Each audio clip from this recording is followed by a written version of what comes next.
more minutes. And we are live now. Caro, it's your turn. Okay, hello to everybody. Welcome to another night with New Zealand wines. Well, actually, I wanted to say now good morning to Jane DeWitt from New Zealand, because she was the one who had to get up to meet us. But due to technical problems, she is not online. She can't connect. She is still trying it. Maybe she's joining us a bit later. So let me face my 8 guests now and say thank you very much for joining me tonight and missing out on Spain against Chile. And special thanks goes to Simon, because I can imagine he's living in Amsterdam. And I thought, Elizabeth, did I hear you're living in Amsterdam as well? They're probably partying out there on the streets right now after the 3-2 against Australia. Congratulations. I did have to close the window, yeah. That's it. This is spontaneous thing. You have to close the window. Jane has problems to come in. It's still, we are pioneers. Not so many people are doing this tastings on Google Plus Hangout.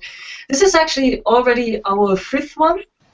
It's the idea behind the Google Plus Hangouts is actually bridging the distance and bridging the time gap to New Zealand, and to have a personal chat with the winemaker and, well, the other wine experts, as you can see them now, face to face, which is very important and I think a very nice and convenient thing. The subject of tonight is actually, no, it's not Sauvignon Blanc and it's not Pinot Noir. We've chosen wines next to the famous Savvy and the famous Pinot wines, which you might not have tasted so far. Every one of us is almost the same. We got something different. So we do have bubblies. We all have sparkling wine from New Zealand. We all have, I think, a Pinot Gris from different producers. We do have Chardonnay. And we do have a red wine, which we can talk about even with no winemaker. Let me just present myself shortly. I'm Caro Maurer from Germany. I'm a master of wine, and I'm a very lucky person because I was able to do internships on wineries in New Zealand, on the Northern Island as well as on the Southern Island. And I recently spent January in New Zealand, and I visited again almost every region. I missed out Gisborne and Nelson, but otherwise I got a bit around. And I'm not the only host tonight. We have another host, which is Simon Woolf. Simon was working for New Zealand Wine on the Pro Wine and would Simon, just go ahead and present yourself and tell me what you've done with the New Zealand wines at the exhibition in Düsseldorf. Sure. Thanks, Caro. Yeah, I'm a freelance wine writer and blogger. I'm based in Amsterdam, but I write mainly for the UK market and a little bit for the US. Yeah, we did a kind of event for wine bloggers at ProWine where we took, I think we had about 20 or 30 wine bloggers, and we introduced them to about 15 New Zealand winemakers by having a speed tasting. So we literally whizzed them around each winemaker. They got 2 or 3 minutes to taste the wine, and then we all got around a big table and had a chat about what we found. And I have to say it was really inspiring, because the variety that's coming out of New Zealand is very interesting, I think. So that's why I'm here. Great. Let me just explain you what we're doing tonight, or how it works, a bit of an itinerary. First, let's taste the wines together and we talk about it a bit, and then it's actually open discussion. Questions, well, not to Jane, but you can ask me and Chris Stroud, and I want to ask you, Chris, because you must jump in for Jane a bit, at least in some information. Chris, would you present yourself and explain why I'm pointing at you, at my expert for New Zealand wines tonight? Okay, thank you, Caro. Well, this is my first Google Plus, so I've never done this before, so this is quite a novelty for me. I'm based in London, but I represent the New Zealand Winegrowers in Europe. So I am kind of look after the wineries, represent the face of the wineries here in Europe. So, I can talk a little bit about the regions and about the styles and maybe some information. We work with Simon at Provine, and we work with Caro doing lots of education around Germany. So, I guess I'm just here to help answer questions about the wines, about the region, but you're all experienced wine tasters. I'm sure you have your own opinions, and we can have an open discussion. And enjoy. So I look forward to speaking with you next few minutes. Great. Before we start the tasting, I'm not so sure whether everybody is familiar with New Zealand or the regions, or at least, let's say, a bit of New Zealand. Let me just give you a short impression. I have my picture in the back, my beautiful. We're spinning the world. We're really going around the world, as far as you can go from Sweden, as well as from Amsterdam, as well as from Germany. It's at the other end of the world. It's the longest flight you can take. Then you end up in New Zealand, in Auckland, which is actually up here. New Zealand is two islands, Northern Island and Southern Island, and both have wine regions. It is what we consider a cool climate, with one exception. Up in the north, it might be a bit subtropical, but the further south you go, the cooler it gets. So the famous Marlborough, it's on the southern island, quite in the north. Central Otago, which is famous for the Pinots now, it's quite in the south. And we're having we start here with our wines today in Gisborne and Hawke's Bay on top. This is where the sparkling wine comes from. Does everybody has his sparkler? I actually got two. I got a white one and I got a rosé. Anybody else? Okay. Yeah, I'll put the white one in my glass. The white one?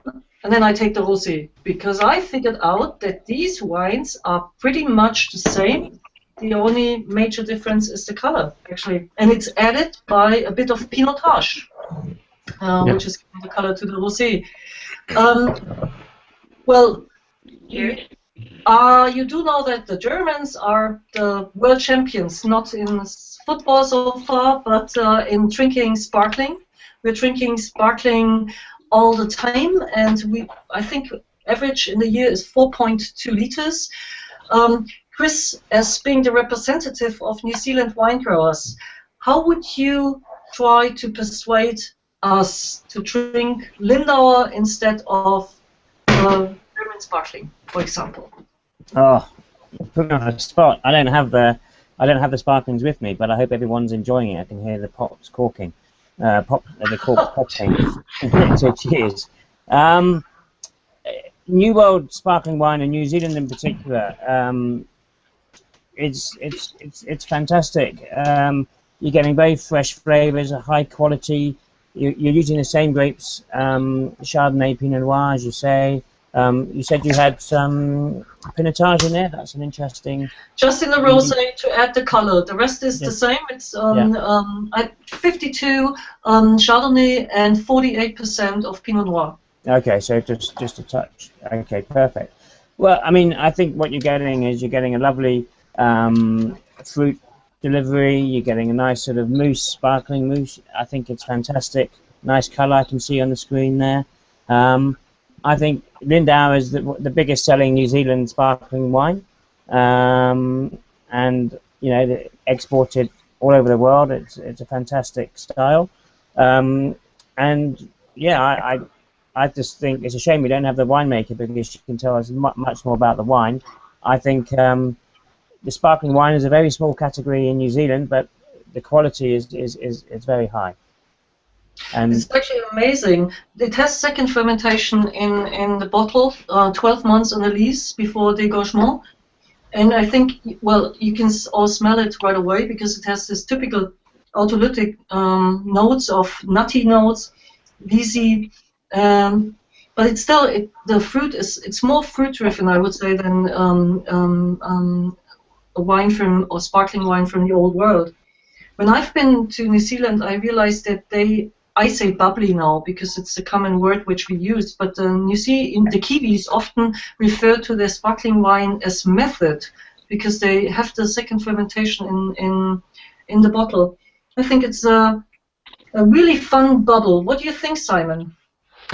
Yeah, I like it. It's as you said. I mean, the fruits to the fore. It's almost luscious, really. Um, it's really easy drinking. I mean, if for me the dosage is a bit high, maybe I would, I would love to see how this wine was with 1 or 2 grams less.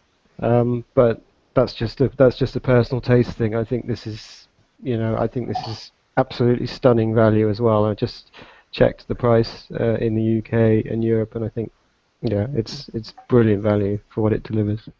What How is much the is it? price? It's about 12 euros in the eurozone, and yeah, 10 to 12 pounds in the UK, I think. Yeah, yeah, Because very good. it has notes that I look for in a good champagne. I love the nuttiness, almost bread, unfermented bread. I mean, bread. I just made the dough, so I really like the smell of it. Let's just do the round earlier this time than usually. Can you just present yourself, Michael, when you just started? Just tell us who you are and where you are based, please. Yeah, sure. I'm based in Stockholm, Sweden. I'm a freelance gastronomical consultant and a sommelier. I started off as a chef and then became a sommelier because I think the food and wine or food and beverages are so important for the experience. And after that, I started working as a food stylist, and I do a lot of things for magazines. I write about wines, about beers, and food. So now, yeah, basically I do a lot of things around food and wines in different categories. Okay, great. Elizabeth, why don't you go ahead and tell us Sorry? how you like the wine? Well, I just finished actually my glass of rosé, the last drop in it.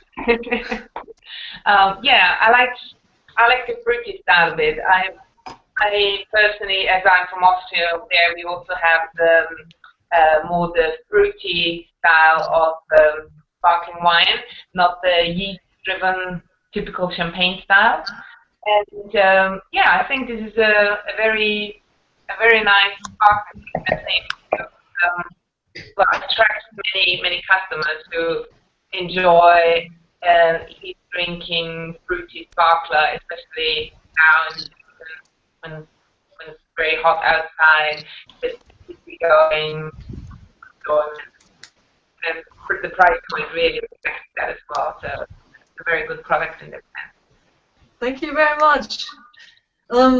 Matthias, I see you next to Elizabeth. Can you just present yourself with 1 or 2 sentences and tell us how you like the wines? Yeah, sure, Caro. I'm a writer. I'm a wine writer here in Germany. I write really for the German market and maybe for the Austrian too. I've been doing this for quite a while, and I'm not exactly specialized on any country or something like that. So I try to write about whatever I can get my hands on, so to speak. About the wine, I agree to everybody saying about these bread notes and this type of thing. I'm a bit surprised nobody mentions apple in here. I think apple is the driving fruit aspect in here. Going to cider and maybe to tart tatin and that type of thing, which is quite interesting to me and quite rare in these varieties. So, agree. I like it a lot, but it's unusual to me.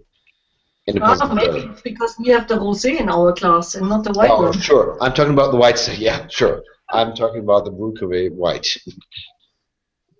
David, what about you? You're drinking? Yeah, I liked it. I was just about to talk about the apple notes. I'm also drinking the white one at the moment. I like it. Maybe a bit too sweet for my taste, but as I said, it's easy to drink and tastes real good. But I'm David. I'm from Stockholm, Sweden as well. I'm probably the one here tonight that has the least experience. I started blogging about movies, so I'm currently a movie critic here in Sweden, and also I got into writing about wines and beers and spirits, along with food. So I like to drink. I like to experience new tastes, and that's how I ended up writing about wines. Nice combination, movies and wine. Pia, for you it's more wine and foods. Can you just present yourself, and did you ever have a sparkling wine from New Zealand before in your life? No, I didn't have a sparkling wine in my life before from New Zealand, and I skipped that one even now. I straightly went on to the Chardonnay because I said, come on, 5 bottles now in the evening. I won't do that. So I'm Per. I'm also freelancer, mainly working with the sommeliers all over Germany.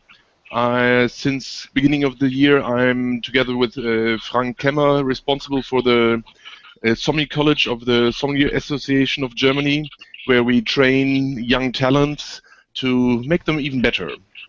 And yeah, so I'm mainly going around in the sommelier scene and trying to have a good time. Good. Great to have you with us tonight.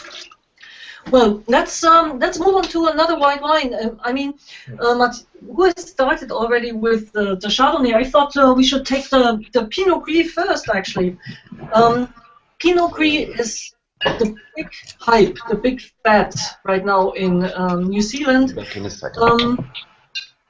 Chris, would you like to comment about the rise of Pinot Gris over the last years in New Zealand? I realized that a lot of people switched from Savvy to Pinot Gris lately. Yeah, well, Sauvignon Blanc is our most important variety. I mean, it represents almost 85% of our exports, but there is still, and there's many different styles of Sauvignon Blanc, but at the same time we're getting new styles coming through, new plantings of different grape varieties, and Pinot Gris is probably the third most important white grape variety that we have in New Zealand. It's very well suited to the maritime climate that we have. If you look at the map behind Caro, when she's on the screen, you'll see a lot of key regions. Maurer is just on one side of the coast, on the west side. Sorry, on the east side of the coast, and you have Nelson as well. So Nelson and Marlborough are the two key regions for Pinot Gris, but you will also find it planted in central Otago, which is inland, in a continental climate, and also Hawke's Bay, which is in the north, where it's a different style. We produce a wide range of styles of Pinot Gris. We're very careful to label it as Pinot Gris rather than Pinot Grigio, although I think you may have one Pinot Grigio there. Some of the big producers want to, from a commercial reason, label it as Pinot Grigio for the consumer. Generally, the style is more Pinot Gris, but it's more aromatic, more peachy flavors. I have a Pinot Gris from Framingham here, and I have some nice sort of peachy stone fruit flavors. And it's a different approach. I mean, so you can maybe have a little bit more sweetness there. I think the key to it also with the acidity is they're very good with food wines, very good food wines. And we have fantastic regions that can produce this sort of lovely, fresh, different style of flavors. I think people are looking for something different to Sauvignon Blanc. Pinot Gris is the way to go. I do have a wine from the Net from Marlborough, Pinot Gris, but I'm really surprised how much aroma they got out of it. For me, Pinot Grigio, it says actually Pinot Grigio, is usually a pretty, well, not so expressive fruit-driven variety, but here it's so peachy, it's so much apple, it's so overt, it's so generous in giving its fruit. This is probably the Kiwi style of interpreting a Pinot Grigio. It's much more yeah, fruity than I usually experience it. What do you think? Anyone who wants to comment on this, on the Pinot Grigio? I think all of you got one. Yeah, we're talking about spiny bag. Oh, you have spiny back. Are we talking about spiny bag? Do we all have the same? I have the net. Which one do you have? I have Zealand. I have the net. Everyone has a different one. That's the best about it. Matthias, what's about your Pinot Grigio? Come on. Who are you talking to? To you, Matthias. Oh, I'm sorry. It's quite different from what I've heard. It's very mineral, really exceptionally, and it is very tender and slim, and it's so much different from the Pinot Gris typicity we know from like all the rest of the world. It's really stunning. It's great stuff, really. Good. Wow, that's very different to what I've got in my glass. Oh, what did you get in your glass, Simon? Tell us. I have, so I'm not sure if it's Zealand's or Zealand's. I'm not sure how. Zealand. Sorry? Zealand. Zealand's. So I have Zealand's Estate Pinot Gris 2012. It's incredibly ripe and opulent on the nose, and as you said, Caro, definitely quite peachy.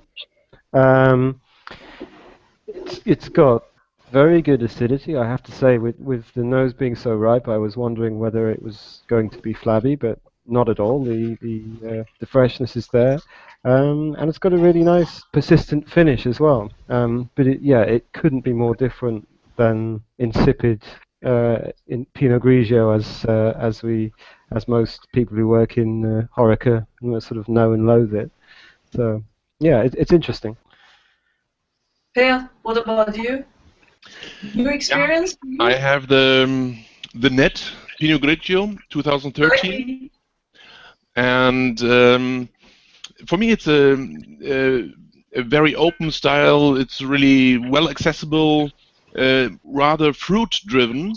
So in some parts I could even think of a wine style coming from Germany like this, from Baden area, where they also have this more rounder more fruit-driven style. Michael, how would you combine it with food, as you're the sommelier? I got a wine called Waimea, family estate wine, Pinot Grigio 2013. And in my nose, this is a very fruit-driven wine. A lot of peach, almost like canned peach notes in it. Really sweet on the nose. In the palate, there's a good balance of acidity that I really like, because I was expecting more sweetness from it than I got on the palate. So for me, I always think of Swedish summer food.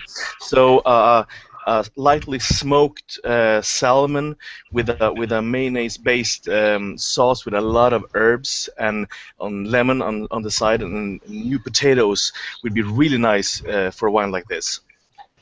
Good. Elizabeth. Yeah, I have the Zealand as well, and I have to say it's also the same as you said before. It reminds me a bit of Sauvignon Blanc, very intensive, and it doesn't have anything in common with the Pinot Grigio style you would expect, for example, on the UK market. It's crisp, very fresh white wine. This is more really opulent, very intensive in flavor, also a good texture, and very ripe, very expressive, and full-bodied actually. Nothing like just the entry-level crisp Pinot Grigio from Italy. So I taste mine.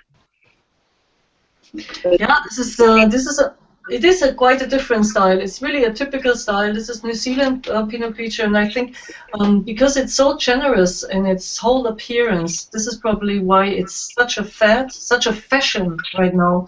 in New Zealand. People like it because they're used to intensive aroma from the Sauvignon Blanc, and so they need something which they can compare it a bit.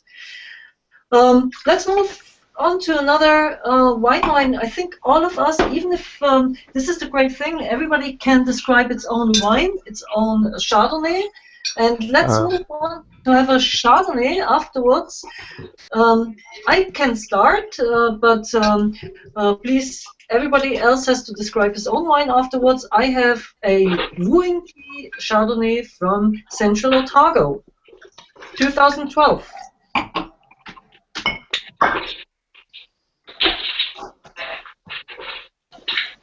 Just give us some general overview.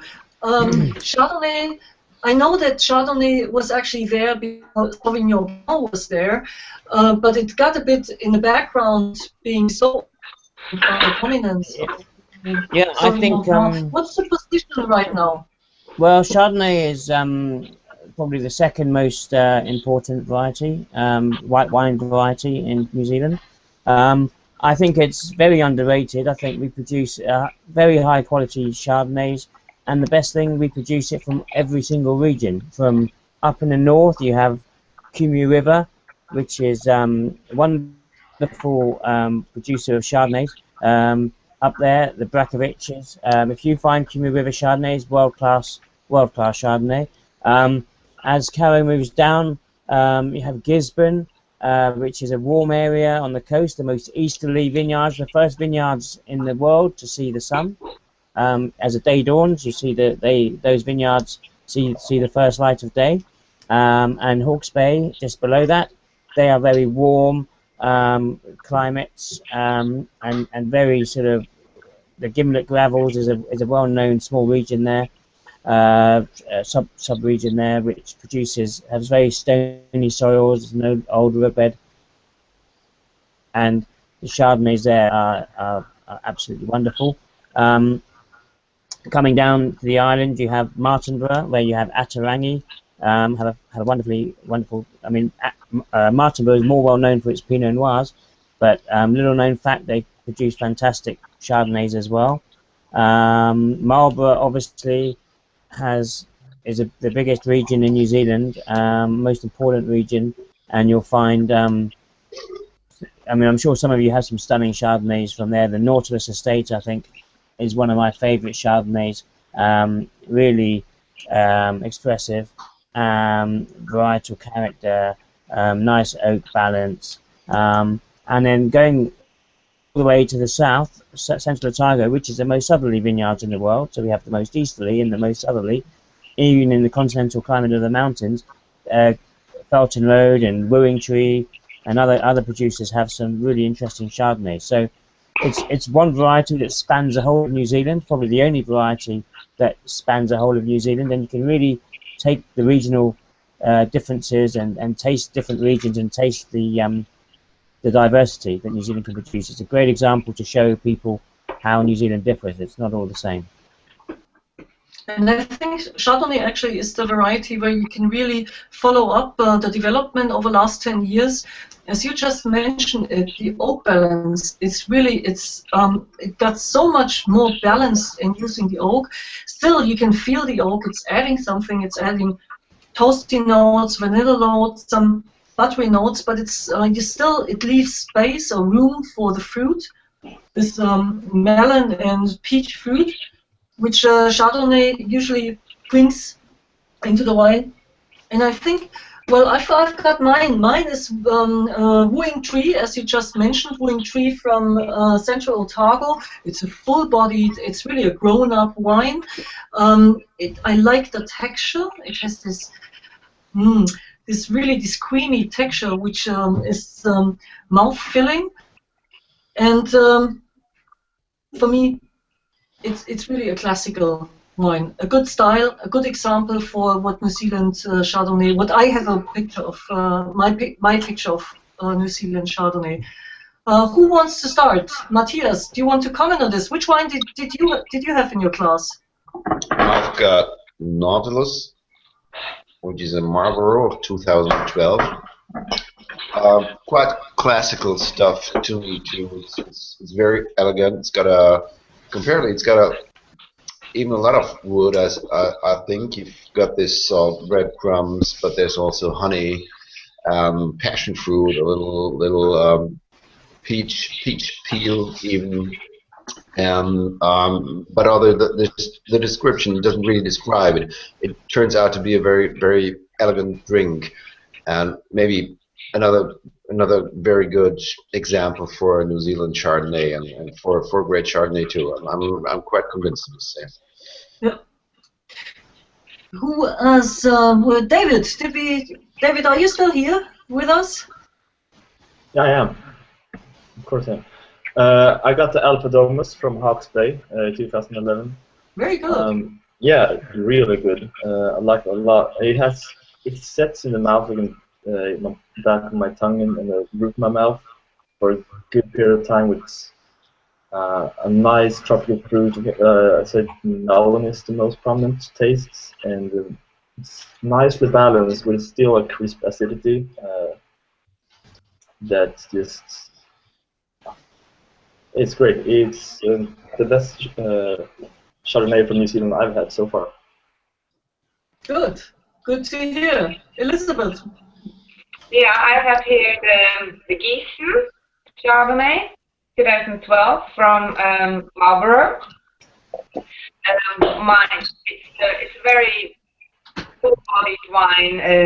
Has a lot of flavors, a lot going on, fruit, also vegetable characters, the oaky touch, caramel on the plate, so really very opulent and flavorsome, and yeah, with every sip you taste something new, so very enjoyable, very pleasurable to drink. And what I really like is the great acidity, because very often with other oaky Chardonnays, they're just too overwhelming in oak.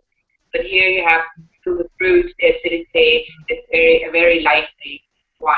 I enjoy that. Good to hear. Michael, what about you? Do you like the wine? First, I got a little bit confused because it was not really a Chardonnay-ish note. I got a really cocky wine. It's called the King's Bastard from Marlborough, and for me, this wine, it has balls. It's a lot of complexity, a lot of flavor. It's driven by citrus. Citrus has been rounded off with honey, almost like melony honey notes in the nose, and also a lot of nuttiness and almost like toast, a little bit of toast in it too. I consider this a wine that I want to drink with food, and the thing is, it's so much body in it that I could drink this to a barbecued or a grilled piece of veal with the grilled lemons, a fresh salad, maybe onion butter or something like that. So this is a nice summer barbecue wine in my eyes. Really nice. I like it. I agree. Per, would you agree as well? Barbecue wine. So I have Summer House Chardonnay 2012 from Marlborough. This is a wine, I just had a short look in the expertise. It has been barrel fermented, but I really enjoy that it's not killed by the barrel. It's just a touch of oak, giving smoothness, giving this creaminess. So I can really imagine this wine with a barbecue, but also with a lot of other food like pasta and so on. So I think the balance between fruit and the touch of oak is very well made, and you have vivid acidity. So it's a fantastic wine. I like it. I think I'd like to agree, because I think the theme of balance for New Zealand Chardonnay is is very important. Is really important for New Zealand. Juicers are always striving to carefully balance the use of oak and yet still achieve the refined, complex style, but also the food expression and minerality. So there's the balance of the winemakers are working really hard to achieve that balance. And listening to your comments, I think this is what you're getting too. Simon, tell me about your experience. Did people go to Provine to visit the New Zealand stand and did they want to try Chardonnay, or did they say no, Chardonnay, this is not New Zealand? What was your experience from the customers? Well, I think the people who came to that tasting were ready to explore. We had many people who weren't particularly familiar with the wide range of wines that New Zealand's producing now. So I think people were ready to taste Chardonnay, Pinot Gris, and anything else on offer, really. I mean, obviously we came across some Grunewald-Lina and all kinds of other more interesting things that producers are experimenting with there. Can I just say something about the Chardonnay very briefly? Because sure. To me, what was very interesting is I've had both the Chardonnay and the Pinot Gris from Maurer. I have the Gießen in my glass. Very interesting comparison. I was just checking the tech specs. The Chardonnay is 14.5%, the Pinot Gris 13.5%.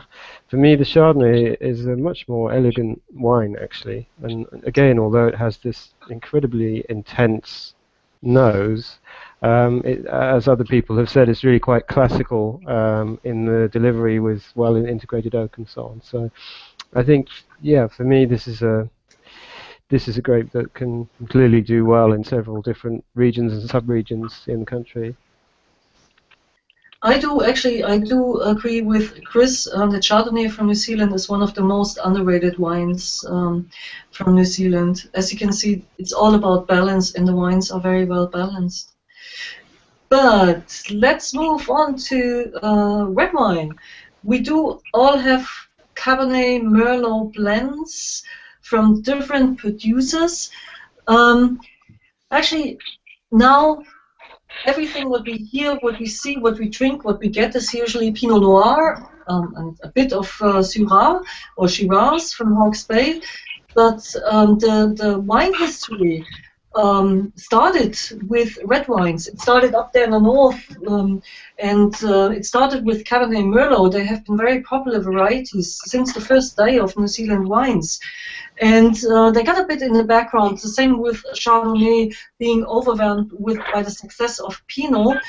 But I do have a beautiful Cabernet Merlot blend from Hawke's Bay, which is here in the middle of the Northern Island, Elephant Hill, which is actually, I may say so, a German owner, Roger Weiss, who owns it. It's a beautiful winery at the seaside, and I've got the blend called Hieronymus. It's actually called after an old mayor from Nuremberg in Germany.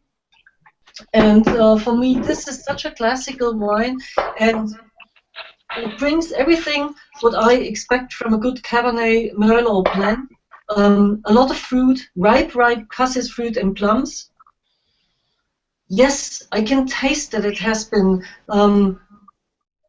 matured in oak, but oak is just, you know, a kind of spice which is added to the fruit. And again, like the Chardonnay, for me, the most important thing about this wine is actually the balance. It's, we were talking about alcohol, and I didn't taste the alcohol, but let me check on this, 13.5, so it's not that high.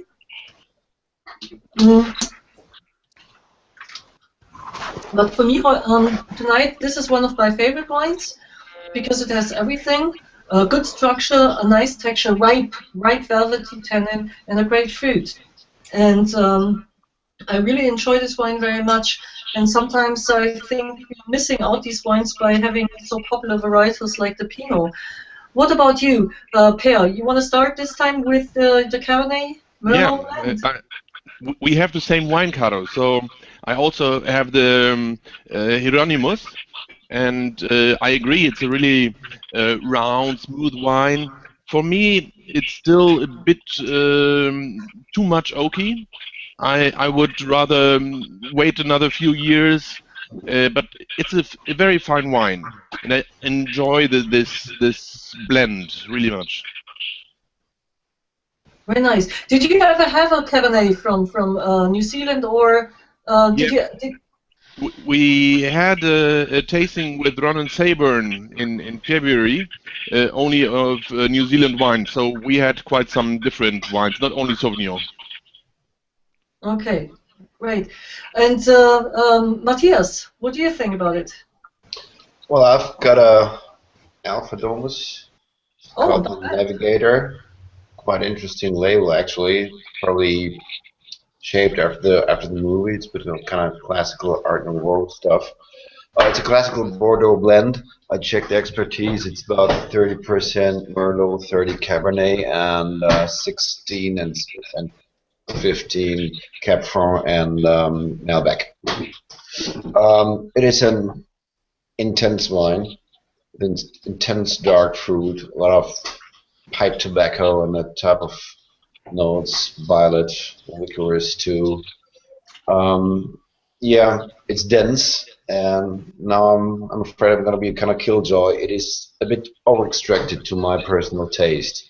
This is a real very heavy wine, which lacks a little liveliness to me. Though there's nothing wrong about it, but and it's just a matter of style. But even compared to the rest of the stuff we've had, it's really different, and it'll be okay. You can always combine it with like a steak or a pot roast or any meat dish or a plate of pasta, whatever you want. But it will still stay a dominating wine. So this is the only one I would comment on. It's a bit overdone to me.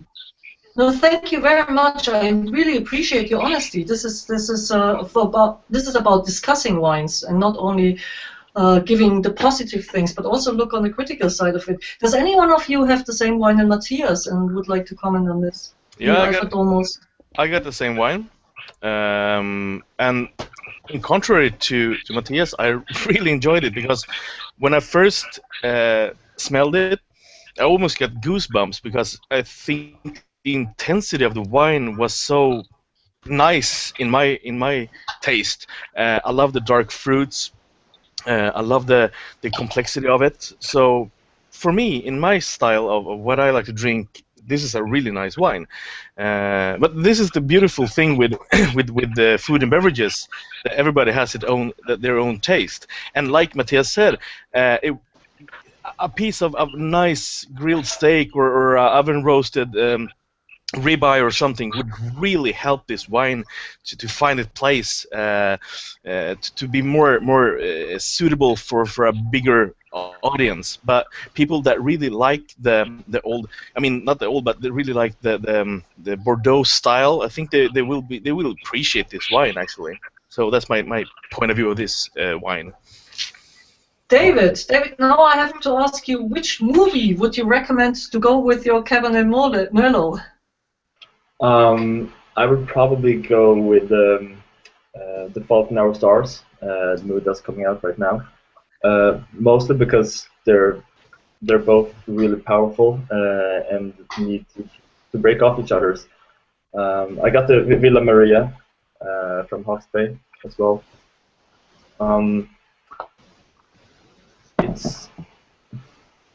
It's really powerful. It's like I wasn't expecting that, even though it's quite aromatic. I don't see myself drinking this one just with the wine. This one needs some strong cheese or heavily flavored game, beer or mousse perhaps. Because it sets in my mouth and wants me to go and have a glass of water. The plum is there. It's quite a lot of chocolate, some peppers. I like it. I really do, but it needs something more than just the wine. Maybe a movie, but cheese as well. Elizabeth, which wine did you get in your package? I have the same. I have the same one. Also the Villa Maria Reserve. So this is a blend of Cabernet and Merlot. And actually, on the back label it says dried herb note, and this is really 100% true. When I first smelled this, I had the Mediterranean dried herbs like rosemary, marjoram, oregano, a little bit of menthol vodka, and this wine displayed also very good freshness. And then just in the aftertaste, you have a very nice chocolatey touch. So yeah, it's and I have still to wine before a little bit, so that the alcohol is not too strong, and yeah, it's very elegant wine. I enjoyed it. Thank you very much. Simon, you're always my back bracket, the last one I'm talking to you. Tell me, any critique? I'm open for critique. I love it. I love to discuss wines. Well, I'm always going to be the hard sell on this one, Caro, because and it's not fashionable to say that you love Bordeaux, but I still do. It was the first wine I was introduced to when I was quite young, and it's still a first love of mine. So for me, any Bordeaux blend is still being judged by the best of what they can do in the Medoc. And of course, this is very different. I have to say I had a much more positive experience than Matthias did. We don't have the same wine. I have the Villa Maria also. I'm really impressed by this. I think the oak is really restrained. There's a kind of sappy quality to the fruit on the finish. Some real kind of freshness there. There's nothing brash about it. There's some heat to it. You know, I can feel the warm climate. But yeah, this is really well done, and it also particularly impresses me because in the UK, unfortunately, we tend to see a lot of Villa Maria's more budget lines. So it's actually nice to taste one of their, I don't know if this is a single vineyard wine, but a reserve wine anyway, let's say. It's nice to see that range, and it's nice to see what they can do a little bit higher up the budget. It's a fun wine, yes, yeah, I know it actually. Well, let's just do a last round. I know we've done all the wines, and now we are getting off the line soon. But the last question I would like to ask every single one of us, when we switch off the camera and the screen, which wine do you finish tonight? Which is the wine which you pour for yourself now because you said, okay, this is where the wine I want to have a second glass of, and I could go on drinking a bit. David, let me just start with you at the end. I'm going to finish the Chardonnay. What did you like about this one especially? I don't know. I'm a big fan of Chardonnay. I like the full-bodied taste. I like that it's crisp, but still it has the buttery oiliness, but it's still fresh, and it tastes like the summer Sweden never gets. Elizabeth, which one did you pour for your last glass? No. Well, I stick to the Villa Maria actually. This is nice, well, now for the evening, finish up. Yeah, that was really impressed with balanced freshness, full body red wine, really good harmony, and it makes it fun and enjoyable to drink another glass. Okay, Matthias, which is the one which you take in your glass now when we switch off? I guess I'll finish too, actually. I really like the Pinot Gris I was talking about in the first place. I'd still like to add, it has this real fine minerality. It's very, very slim, and it's got a lot of blossoms, but not only on the nose, even more on the palate, and they are long, which is really rare. It's really an extraordinary wine for me. That's what I like about this. And secondly, it's the classical Chardonnay once again. This style, the Nautilus, is really a very classical thing with this traditional elegance, which only Chardonnay can bring bring to white wine. So this will be my two choices. I'm very happy with them actually. I can imagine after 2 bottles. Michael, which one do you finish off tonight? I'll think I actually stick with the Navigator because one, I'm in the mood for red wine of some reason, because it's not really warm right now in Sweden. We had some nice warm days, but the late night, the evenings now are really cold. So a nice glass of red wine could actually warm me up a bit. And I really like the dark fruits with this wine, so I'm probably gonna have some of my French dried salamis and have a snack with this wine. Great. Yeah. Come on. Which wine do we cheer to you? Yeah, I'm on the one hand I'm still tasting this Hieronymus, and now it's getting this ethereal nose and very spicy notes, which makes it really. If I would have my barbecue outside now, I would stick for that one. But in the end, I'll probably finish the Chardonnay, because I really like this harmony between a touch of oak, the fruit, the roundness, the acidity. So I'll finish that one. Simon, what about you? I was torn there for a minute. I was thinking about going back to the Chardonnay, but I think now I'm on red. I'm going to stick with the Villa Maria Reserve because, yeah, it's terrific.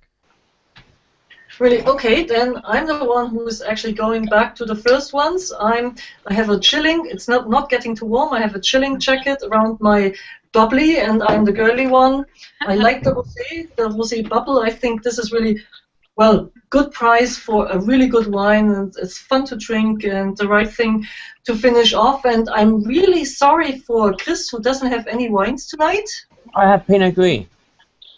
Oh, you got a Pinot Gris. Oh, Yeah. Okay. So And I'll be drinking that one. cheers to you all, and it was such a pleasure drinking wine with you, even with some technical problems. Well, the world is not perfect, even if everybody wants to tell us that. We're looking forward to see you again. There will be a Google Plus hangout, maybe with at least 1 or 2 New Zealand winemakers soon. Please, you find it on the Google Plus site and also on Facebook. And any comments, critique, compliments as well. We're happy if you send them to us. Best to send them to Simone Dove, to the agency. And we really like to follow this up and stay in contact with you.